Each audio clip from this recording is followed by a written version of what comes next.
Tech ഭീമന്മാരായ apple ഇന്ത്യയിൽ നിക്ഷേപം നടത്തുന്നതിൽ അതൃപ്തി പ്രകടിപ്പിച്ചിരിക്കുകയാണ് US president Donald Trump. Apple CEO Tim കുക്കിനോടാണ് ട്രംപ് തന്റെ അതൃപ്തി പരസ്യമാക്കിയിട്ടുള്ളത്. ആപ്പിൾ ഉൽപ്പന്നങ്ങൾ ഇന്ത്യയിൽ നിർമ്മിക്കുന്നതിനെ താൻ പിന്തുണയ്ക്കുന്നില്ല എന്നും ഇന്ത്യക്ക് വേണമെങ്കിൽ സ്വയം ചെയ്യട്ടെ എന്നുമാണ് അദ്ദേഹം പറയുന്നത്. ദോഹയിൽ നടന്ന ഒരു ബിസിനസ് പരിപാടിയിൽ സംസാരിക്കുന്നതിനിടെയായിരുന്നു ട്രംപിന്റെ ഇത്തരത്തിലൊരു പ്രതികരണം. തനിക്ക് ടിം കുക്കുമായി ചെറിയ പ്രശ്നമുണ്ട് എന്ന് പറഞ്ഞുകൊണ്ടായിരുന്നു ട്രംപ് സംസാരിച്ചു തുടങ്ങിയത്.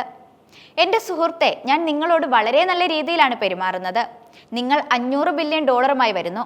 പക്ഷേ ഇപ്പോൾ നിങ്ങൾ ഇന്ത്യയിൽ ഉടനീളം നിർമ്മാണം നടത്തുന്നുണ്ടെന്ന് ഞാൻ കേട്ടു. നിങ്ങൾ ഇന്ത്യയിൽ നിർമ്മാണം നടത്തണമെന്ന് ഞാൻ ആഗ്രഹിക്കുന്നില്ല. ഇന്ത്യയെ പരിപാലിക്കണമെങ്കിൽ നിങ്ങൾക്ക് ഇന്ത്യയിൽ നിർമ്മാണം നടത്താം. കാരണം ഇന്ത്യ ലോകത്തിലെ ഏറ്റവും ഉയർന്ന താരിഫ് രാജ്യങ്ങളിലൊന്നാണ്. അതിനാൽ ഇന്ത്യയിൽ വിൽക്കാൻ വളരെ ബുദ്ധിമുട്ടാണെന്നുമാണ് ട്രംപ് പറയുന്നത്. വാഷിംഗ്ടൺ DC ഒരു കരാർ വാഗ്ദാനം ചെയ്തിട്ടുണ്ടെന്നും US ഉൽപ്പന്നങ്ങൾക്ക് യാതൊരു താരിഫും ഈടാക്കില്ലെന്നും ട്രംപ് അവകാശപ്പെടുകയും ചെയ്യുന്നുണ്ട്.